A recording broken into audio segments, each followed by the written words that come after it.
Shalom, everybody. Welcome to this week's Journey Through Torah. This week, we're in Parshat Naso, which is to count or to elevate. We're in Numbers chapter 4, verse 21 through chapter 7. Now, we got a few things we're going to talk about here. We know that we started the book of Bamidbar in the wilderness. We started with the census. We started with them being counted for service of Yahweh. We drew parallels between being counted among the people of Yahweh and Yeshua and what he provided for us. And we're going to continue along some themes like that today, okay? So this week we're going to talk about coming in together in a place of unity. As we come into the kingdom, it's not a matter of, okay, so now we're in the kingdom, now just go ahead and go on and do your own thing, right? No. Now that he has redeemed us, now that he has set us apart, and then he equips us by his spirit and his word, the question is to do what? Now what? See, and that's what we're talking about. See, once you have been redeemed, it doesn't mean that's the end of the story. That's just a whole new start over. That's just the beginning of things. See, when we've been redeemed, we've been set apart to be part of a people of Yahweh. And as a people of Yahweh, we have to learn how to have relationship with him. We have to learn how to have relationship with one another as well. And so one of the things we see in this parsha is that there were certain responsibilities, certain duties, certain things that needed to be done in the camp, especially the setting up of the tabernacle, right? The setting it up, making sure everything was proper, making sure everything was in order, making sure everything was done the right way. It's not just going to fall down while somebody's in it, right? All these things had to be done. But every piece and every part had to be accounted for and had to be in place. And this is showing the emphasis on the body, truly how much we need each other. Each clan, each family received instructions as far as what they were to do and their duties and everything they were to do, and especially when handling the sacred things. It's not just so much about, you got to be careful in your everyday life and just the day-to-day things you encounter, but so much more when it's a holy task that is in front of you. So much more when it is knowing that if you make a mistake, you could be costing somebody their life.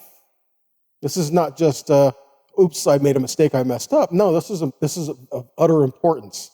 And all of this was to help facilitate worship for Yahweh being in the midst of the camp. So the emphasis on the proper handling of the holy things, it speaks of the relationship between Yahweh and his people. And in doing so, nothing was left to chance, and nothing, I'm going to emphasize this part especially, was left to personal preference. Every detail mattered in the service to Yahweh. And, I'm not saying you can't have personal preferences. You can. But when it comes to, there are some things Yahweh says, this is how I want you to do it. In those cases, it's not a matter of personal preference. We see throughout the scripture where Yahweh says, this is how I desire for you to worship me. You are not to worship me like the pagans worship their gods. You are not to do the things like, he says, when I bring you into the land that I am promising you, you're going to see some things that are not cool. You're going to see some things that aren't kosher, so to speak. You're not to do those things. These are the things that the people before you are doing, and they're going to be kicked out of the land because of it. So if you do these things, you actually bring a defilement, not just upon yourself, but upon the land. So he said there are things that order to how things needed to be done. And so what we see in this is the importance of treating the holy things as holy, right? And then understand this. Yahweh said you are a holy people. See, he said he is holy, and we're not to mistreat or mishandle him, right? And he says he set apart a place where he says he's going to meet us as holy. That was the tabernacle, right? And so we're to treat that as holy, not to treat it as common or as just another everyday thing. But how much more so do we learn in the concepts of that when we put it in the realm of, but you're holy, but you're supposed to be a place for Yahweh to dwell. See, so all of these things are working together that we find in this week's Parsha. And throughout this Parsha, we kind of have a progression of events, a progression of things, right? Well, like we know, as you go through the Torah, it builds on itself. It builds upon things that you've learned beforehand. The Word is alive, the Word is living, and it continually teaches us how to grow. It continually teaches us how to be fashioned into the person that Yahweh has called you to be. And so each year as you go through the Torah, it's not like, oh, I've read it and that's the end of it. No, we've read it and then we go back and do it again so that we see things we may have missed or things we may not have had the understanding of until we had a foundation of certain other things. So in this parsha, we kind of see a progression of things, okay? Going through the chapter, we start with seeing a proper handling of the sacred elements, a proper handling of the sacred things. And we see maintaining a community of holiness. Remember, to treat the holy things as holy, but then you are a holy people, right? And so we also see provisions for a deeper individual connection. You have to have that relationship with Yahweh, right? See this in chapter 6. You have to have a relationship with Yahweh, but understanding because you have a relationship with Yahweh, you're part of a people. You're part of a community. And then we see the Aaronic blessing, the blessing that flows from Yahweh coming out of all of this, starting in proper order, and the blessing that follows it. Then we see a generous response from the people. The people are just wanting to bless Yahweh and just to honor Yahweh, and they're excited about all these things. So they come with a generous response. And then we have an intimate communion with Elohim, an intimate communion with Yahweh. Again, just that relationship that he's desiring for us. All of this is, you are a people that he has sanctified, he has redeemed, he has set apart and called you his. Now we have to learn to walk with him in this. So in this parsha, we see a move from duty to devotion. See, do we do things just because it's just our responsibility to do it and I have to do it and it's got to be like this? Or do we see these are the things Yahweh is desiring, and it is my heart to please him. It is my heart to do so. See, it's like you can do the right thing without having the right heart, and you're not going to get any blessing because of it. But when we submit ourselves to the Father and our heart becomes the things that he wants, when we want the things that he wants, there's blessing in that, right? So we move from just service and duty and responsibility to devotion and blessing. We move from a place of corporate worship to a place of personal communion, a place of just, okay, we're just here, we're gathering together, and now what? No, when our heart is in it, we see how it benefits every member of the community. And all of this, we see it mirrors our own personal spiritual journey. We begin with obedience. We learn what he says. That's the heart of obedience. We don't know what he says until we read it, right? So we read it, we have the heart of obedience, we learn to follow him. Then we move through consecration. You are consecrated, you are set apart, you are holy. We have to learn daily what that means. Ultimately, what we're looking for is that intimate relationship with Yahweh, an intimate relationship with the one who created you. And he calls you into that. Now, if we're looking through all of these, we see that this foreshadows Yeshua's messianic fulfillment. He is our Messiah, and he fulfills these things. He works through the holy things. He is a picture and a model of how that works together and how that draws us from the relationship that he has with you. A careful handling of the holy things shows how Yeshua fulfills those holy things perfectly. If the holy things were mishandled, we see in the Torah, if the prophets spoke just willy-nilly, however they wanted to, then it would miss it when the Messiah came. See, so there had to be order in all of these things that the Father is asking us to do, because all of this is a fulfilling of what Yeshua would do when he came. We see that the rituals that we have in the Torah, even down to the cleansing rituals, these different things, show the purification that the Messiah is bringing. Shows us purification that Yeshua is doing for us. Even down to like the Nazirite vow, the vow of a Nazir, right? This is a special area of consecration. Someone who was not a Levite, but yet they were under a vow, had some of the same tasks, some of the same special levels of being consecrated that a Levite would. See, so a lot of those things are similar in that. But again, even in that, it's showing how Yeshua and being consecrated and being set apart for divine purposes, and how he sets you apart in that same way. And then down to the priestly blessing, the Aaronic benediction, the priestly blessing, it points to the blessing that Yahweh gives to his people as his people. And then we have the picture of Moshe hearing Yahweh speak to him from between the cherubim, from above the ark cover, from between the cherubim, between the angels that are there. It shows us a picture Now we can come in and have this intimate access to Yahweh. And that is what Yeshua provides for us. All of these things working together, but it is not just the act of one person that does this. In the midst of the community of Israel, they were all responsible for taking care of the holy things, working together for their consecration and purpose of these things, and making sure that these things were not defiled, so that when the one who was clean and holy and pure could come into that to minister. And again, it's not about works of service either. You have to work to do the right thing, to be right. That's not it at all. It's a matter of Yahweh has set you apart. He has called you holy. As his people, we need to learn to work together for his purposes, not our own preferences. See, and that I believe is just a matter of maturity. That's just a matter of growing up. That's just a matter of desiring what he wants more than what we think things should be. Right? We're learning to work together as a body. And that's why we see continually through the scripture things about you're a body. You are the body of Messiah. You are the body of Yahweh. You are his people, not just his person. You're his people.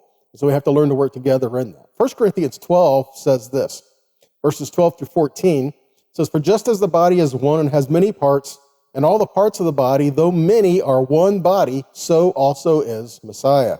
For in one Ruach we were all immersed into one body, whether Jewish or Greek, slave or free, and all were made to drink of one Ruach. For the body is not one part, but many." Go down to verse 25.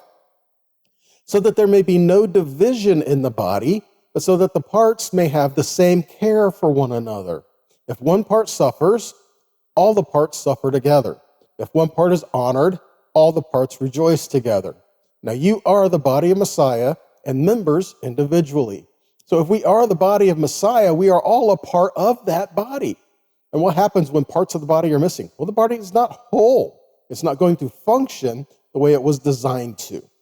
Now, the body may still be able to function, but it's not going to function in the way it was created, right? The body might be sick. There are things that can happen there. So for us, when we submit ourselves to Yahweh, we're going to learn to work together with each other. That's one of the things we see in Ephesians 4, verses 11 to 16, talking about the different gifts that are in the body. It doesn't mean that anyone is any better than anyone else or worse than anyone else. And it only talks about a few of the parts of the body. This is not the entirety of the body. But the emphasis of this is we need to have all the parts of the body in their places and functioning in their places, in their order, so that we can all benefit, so that we can all move forward. When the body is together, then we can be what he's called us to be. And all this is showing how he called the tribes together and he put them in order and in purpose, like the order of the Levitical service. He gave them the holy things. He gave them this to protect the sanctity of the Mishkan, to protect the sanctity of the tabernacle and the sanctity of the camp. So when we start in this parsha, we start off talking about Gershon. Now, who was Gershon? Well, Levi, the tribe of Levi had three sons. We had Gershon, Kohath, and Merari. Each had their own assignments of responsibility, and each were to be proficient in their task. Each had a role, and they were to do it well. Not to do it just kind of like, oh, you might want to maybe consider. No, they were to do it, and they were to do it with the utmost sincerity of heart, and to do it with a matter of this is going to honor Yahweh, right? So this was each person given their task and their responsibility. Yahweh was giving out assignments here. And Gershon, where did they camp? They camped on the west side of the tabernacle, along with Ephraim, Manasseh, and Benjamin. And so we know Ephraim means double fruit, to bear much fruit. Manasseh was to forget the past, forget these things. And Benjamin is the son of the right hand, or son of strength. And so we have a picture here of Gershon being in a place to help provide much fruit and to show the son of the strength, or the son of the right hand, the son of promise even, to forget the things of the past so that we can move forward. So in doing that, what was their service and what was their work in the tabernacle? So let's go back to Numbers chapter 4 and let's take a look at it. Verses 21 through 26 is where you find this. We're going to start at verse 24. This is the service of the family of the Gershonites to serve and for their burdens. And they shall bear the curtains of the tabernacle. The tabernacle of the congregation is covering, and the covering of the badger skins that is above on it, and the hanging for the door and the tabernacle of the congregation, and the hangings of the court, and the hanging for the door, the gate of the court, which is by the tabernacle and by the altar round about, and their cords and all the instruments of their service and all that is made for them, so shall they serve. So the big issue we're looking at here was the coverings and the curtains. So what did the covering and the curtains do? What was their function? What was the purpose of them? A couple things we see here. One, it was a separation between the holy and the common. So if they just didn't have the curtains or these things up, they could have had the walls up, but then you could just kind of see right in there, right? They had to have the curtains or the coverings to cover over these things to provide a separation between the holy and the common. Not so that there was never any access to the holy things, but so that the holy things are not encroached upon, so that the holy things are not treated as common and become just a common thing, which leads to the second thing, a protection of the holy things. So there had to be a separation between the holy and the common and a protection of the holy things. And this was the job and the responsibility of Gershon. And he was to do this for the mikdash, for the sanctuary. Mikdash means the holy place. Kadosh, the word for holy. Mikdash is that same word that's used there. So mikdash is the sanctuary or the set apart place where Yahweh was to dwell.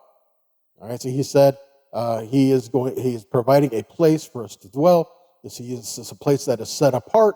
And as we approach to worship, he says that we are set apart as well. So as we approach to worship, we should be feeling a oneness with the tabernacle, to be a oneness in his presence, and the rest of the world kind of fades away, which even is kind of hinted in the name. If you take the letters of the word Mishkan, and each letter has a meaning, each letter has a number, different things. So take the meaning of these letters to tabernacle with Yahweh, Mishkan, to dwell with Yahweh. Shachan is the word to dwell. So Mishkan, so to dwell with him, what does it mean? If you take a picture of this, it is to destroy chaos and safeguard and preserve life. So as you approach him in the set-apart holy place, we are connected with him, and we see, as the closer we get to him, that he is destroying chaos and preserving life. That's what he said he's going to do for us, to preserve life and to make the way that to have that peace with him and dwell with him, right? So what is the responsibilities of these people? What are they supposed to do? As the different tribes of Levi are given different tasks and different responsibilities, what were they to do? So the Gershonites, what were they to do? They're to carry the curtains of the tabernacle, the tent of meeting and the covering of the goatskin that's on top of it, the screen for the entrance of the tent of meeting and the hangings of the court, the screen for the entrance of the gate of the court, all around the tabernacle, all around the altar, all the cords, all the equipment, and all that needs to be done with regard to those things, to those coverings. For the Merari, the tribe of Merari, they were charged to carry as whole of their service in the tent of meeting, the frames of the tabernacle, the bars, the pillars, the bases, and the pillars around the court with their bases, pegs, and cords, with all their equipment and all their accessories. The Kohathites, this is the service of the sons of Kohath in the tent of meeting, the most holy things. And when Aaron and his sons have finished covering the sanctuary and all the furnishings of the sanctuary, as the camp sets out, after that the sons of Kohath are to come and to carry these, but they must not touch the holy things lest they die. So the holy things, meaning like the ark, the table of incense, the menorah, these things. So Aaron and his sons had to cover these things, and then the Kohathites were to carry these things as the camp went forward. Can you imagine that having the responsibility to carry the ark? Wow, what a big deal, what a big thing, right? Which is more puzzling when you consider, as you read in the Torah about Korah, he was a Kohathite. He was part of the clan, he was part of the tribes to carry the holy things, to bear the burden of the holy things, to literally feel that as you carried it forward in the camp, to feel that presence of the holy things right there. And that wasn't enough. He wanted something else. More on that as we get to that parsha, okay? But consider this. Luke 16:10-12 says, one who is faithful in very little is also faithful in much. And one who is dishonest in a very little is also dishonest in much. So then you have not been faithful in the unrighteous wealth, who will entrust you with true riches? And if you have not been faithful in that which is another's, who will give you that which is your own? So again, be faithful with the things that Yahweh has given you, grow in these things, and who knows where that's going to lead. So when we come to serve Yahweh, do we say, I'm going to serve Yahweh and I'm only going to do it this way? Or do we look for the opportunities to serve and do it wherever it's needed? A lot of times we're like, I want to serve Yahweh, but only in something that comes easy for me. I want to serve Yahweh, but only in something I like doing. It's not a matter of, I want to serve Yahweh in wherever it's needed. I want to serve him in things that make me feel good. Well, are you serving him or are you serving yourself? Granted, you should feel joy in serving him. You should feel joy in doing the things for him. But is that our purpose of doing it? Do I want to do it only to make me feel good, or do I want to do it because it needs to be done? And my heart is to just serve him with whatever needs to be done. So in this, there's a time of testing, a time of trusting, a time of proving as we are together in the body to see where we all fit, where we're all doing things, and do we all have the right heart to do the right things? So all of this coming in together, right? 1 Thessalonians 5:11-15 says, encourage one another and build one another up, just as you're doing. We ask you, brothers, to respect those who labor among you and are over you in the Lord and admonish you, and to esteem them highly in love because of their work. Be at peace among yourselves. And we urge you, brothers, to admonish the idle, encourage the faint-hearted, help the weak, be patient with them all, and see to do good to one another and to everyone. So learn where everyone's at, and then learn where the needs are, and then help in those needs. Luke 6:39-40, Yeshua says, can a blind man lead a blind man? Will they not both fall into a pit? Disciple is not above his teacher, but everyone when he is fully trained will be like his teacher. So again, who we're following? We should be following Yeshua, but because we're following Yeshua, that means we're going to learn to work together. So we're not like in our community following a person, we're following Yahweh, we're following Yeshua, but we need to learn to lock arms with one another and to do that and to let each part of the body be the part of the body they're supposed to be, so that we have a place of unity coming together and dwelling with him. 1 Timothy 4:6-7 says, if you put these things before the brothers, you will be a good servant of the Messiah Yeshua, being trained in words of faith and of good doctrine that you have followed. Have nothing to do with irreverent, silly myths. Rather, train yourselves for godliness. The things that we pursue, the things that we spend our time on as far as the scriptures, are we pursuing the heart of the Father?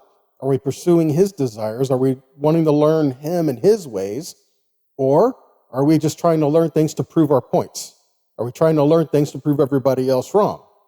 Okay, there is a difference, right? Even though you're reading the same words, there's a difference in how they are received, and we could be reading the same thing, but one having a heart to heal and to bring restoration, and another one just out of a sense of pride and arrogance and wanting to be right, and can bring destruction. We've got to be careful how we approach that, all right? Hebrews 5:12-14 says, for though by this time you ought to be teachers, you need someone to teach you again the basic principles of the oracles of God. You need milk, not solid food. For everyone who lives on milk is unskilled in the word of righteousness, since he is a child. But solid food is for the mature, for those who have their powers of discernment trained by constant practice to distinguish good from evil. Again, training is involved here. And in order to be trained, you have to have someone to teach you how to train, right? To learn something that you're not just normally inclined to do, or to learn something that you don't know how to do. You have to have training involved in that. So that's, again, why we need each other, to help offer different viewpoints, different stands, and to seek the Father together on. So this Parshat Naso starts with an emphasis of relationship to the tabernacle, to the Mishkan, and the camp being holy and set apart and in order. Like we said, we're all part of the body. We all have a role that we're supposed to play. We're not looking to compete with one another, but we're learning to work together for the benefit of the body, for the benefit of the whole. So we're looking to help each other, and as helping each other, then we're all getting what we need. We're all getting what's there, right? Psalm 110, verse 3 says, your people will offer themselves freely on the day of your power, and holy garments from the womb of the morning to the dew of your youth will be yours. The NASB reads it this way, your people will volunteer freely in the day of your power. So if we're honoring Yahweh, wanting to walk in his ways, we're going to volunteer. We're going to try to see where can I be helpful and to do that. And back to the question, are we willing to be used in a role that is unseen? A lot of people, when we serve, we want to thank you, or we want to do things because I get something back out of it. Are we willing to serve in a role that we may never be seen for or get the credit for it? Again, that kind of shows our heart. Now, I'm not saying that you don't tell people thank you for helping you. You should, okay? But what is our motive for doing what we do? Is it so that we do get recognition? Then what really is our motive? It's the recognition. It's not the I saw a need and I helped to honor Yahweh. I helped so that I could get my name mentioned. See, there's a difference. James 4:17 says, whoever knows the right thing to do and fails to do it, for him it is sin. Galatians 6:9 says, let us not lose heart in doing good, for in due time we will reap if we don't grow weary. James 1:22 says, be doers of the word and not hearers only, deceiving yourselves. To do the word. And in the process of that, we're going to learn that he is the potter, we are the clay. He molds us, he fashions us, he shapes us, he molds us into what he desires for us. And if you have clay that won't mold, it's not used in the way it was intended to be used. As a matter of fact, it's broken down and ground up, right? Isaiah 29:13-16. So the Lord said, because this people draw near with their mouth and honor me with their lips while their hearts are far from me, their fear of me is a commandment taught by men. Therefore, behold, I will again do wonderful things with this people, with wonder upon wonder, and with wisdom of their wise men shall perish, and the discernment of their discerning men shall be hidden. And you hide deep from Yahweh your counsel, whose deeds are in the dark, and say, who sees us? Who knows us? You turn things upside down. Shall the potter be regarded as the clay, that the thing made should say of its maker, he did not make me, or the thing formed say of him who formed it, he has no understanding? All of this saying, do we mold and fashion Yahweh into our image? Do we make him into something that we want and we desire that just benefits me? Or do we serve him?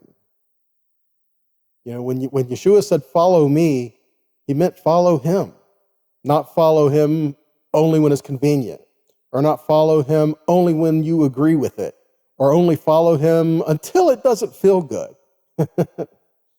He said, follow him. And in the process of that, he will make us into what he desires for us to be. We do not fashion or make him into what we want him to be, right?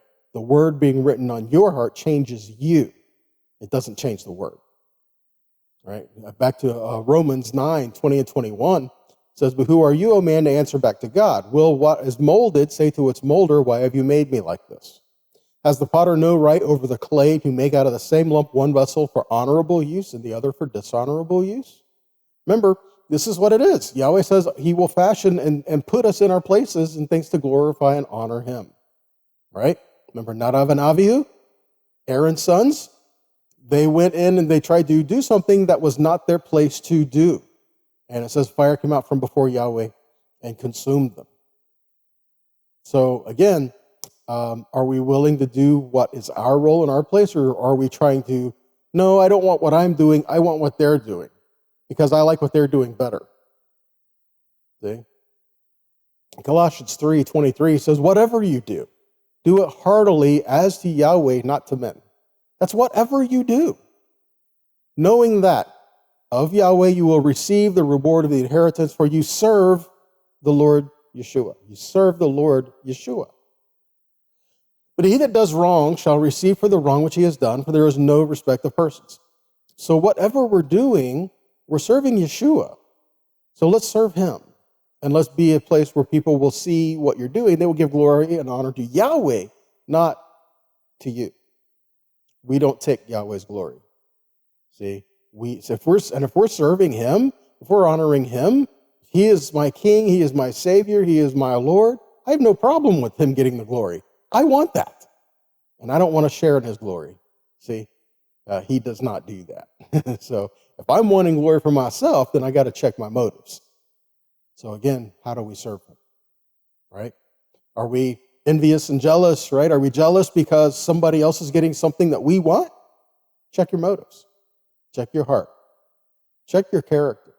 A good test of character is how you respond to something or a situation when you don't get what you want. Right? When someone else gets what we want, are we jealous?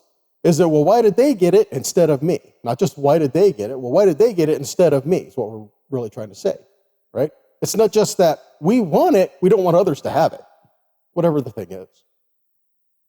So again, check our hearts, check our motives. Do we have a heart of obedience? And to show that heart of obedience is even in things we don't understand. And somebody like, I'm only going to serve if I understand it. Well, then are we really being obedient? No, we're trying to make Yahweh into something that we understand. I'm only going to do it if I understand it. Well, there are things that Yahweh may ask us to do that's outside of our realm of understanding, right? Or there are some things that the world and the body of Messiah may agree on, right? Things like murder. Murder is wrong. Well, if murder is wrong and we all agree on that, then how are we different than the rest of the world? See, again, being set apart and being part of that body, showing these things and that your character and in your life, Yahweh will get the glory for that. We see in Deuteronomy 32, 45 to 47, it says, when Moshe had finished speaking all these words to Israel, he says to them, take to heart all the words by which I am warning you today, that you may command them to your children, that they may be careful to do all the words of this law. For it is no empty word for you, but your very life. And by this word you shall live long in the land you are going over the Jordan to possess. When we're walking according to the word of Yahweh, we're walking in the life that he desires for us, right? So we're learning to follow him. So again, part of the reason why the putting order in the camp is to bring about the blessing that Yahweh desires to impart to us. If we're working in chaos and disorder, there's no blessing in that. There's no peace in that. There's no other things that Yahweh has in that. But yet, when he gives of himself, he gives life and he gives peace, and it's his presence that we're seeking, right? Genesis 18, 17 to 19, Yahweh says, shall I hide from Abraham the thing I do, seeing that Abraham shall surely become a great and mighty nation, and all the nations of the earth shall be blessed in him. For I know him, and he will command his children and his household after him, that they will keep the way of Yahweh. What does it mean to keep the way of Yahweh? It says they will keep the way of Yahweh to do justice and judgment, that Yahweh may bring upon Abraham that which he has spoken to him. So what does it mean to do justice and judgment? Well, going on a little further in Bereshit, the book of Genesis, chapter 26, verse 5, Yahweh is speaking to Yitzhak, and he says that these blessings and these things will come to him because Abraham obeyed his voice. That's Shema. Abraham obeyed his voice, kept his charge. The things that he charged him to do, he kept it, he did it. He kept my commandments, the mitzvotai. Mitzvot is the word used there, my commandments, my statutes, Hulk. These are the things that are called decrees or customs or ordinances, and my Torah. Torah is teaching and instruction. So as Yahweh taught and instructed Abraham, he did it. And he said this blessing flowed from Abraham to Yitzhak because Abraham walked with Yahweh. He did these things. So in the process of this, what was the blessing that came to Israel? What was the blessing that came to the camp? Numbers chapter 6, 22 to 27. Yahweh spoke to Moshe, saying, speak to Aaron and his sons, saying, thus you will bless the people of Israel, and you will say to them, may the Lord bless you and keep you. The Lord make his face to shine upon you and be gracious to you. The Lord lift up his countenance upon you and give you peace. And so shall they put my name on the people of Israel, and I will bless them. See that? He says this blessing is showing an impartation of his name, his character, and his life. And that's what he desires for us, to walk with him, to walk in his ways, and to walk according to the life that he has imparted to you and given to you. And to do that, we need to learn to be our part of the body. And then it's not just so that the part of the body is disassociated from the rest of the body. No, as you are fulfilling your role in the body, you are being connected to all the other pieces and parts of the body so that the body functions and flows properly and in order and gives glory to the one who created it. It's a lot in there this week, isn't it? Well, that's all I've got for you for now, for this week. So if this has been a blessing to you, if it's challenged you a little bit, you've enjoyed this, I ask you that you share it. Please share this, help get it out there. It's been a blessing to you. It's going to bless somebody else, right? So help get it out there. And if this has been a blessing to you, then please consider making a donation to help us continue to put these out there. Again, we can only do this because you help us and equip us to do that. Okay, so everything we have costs us something, time, money, expenses, and other things. So you help us to keep all that in order and to keep it moving, all right? So until next time, guys, be blessed, be a blessing, and shalom.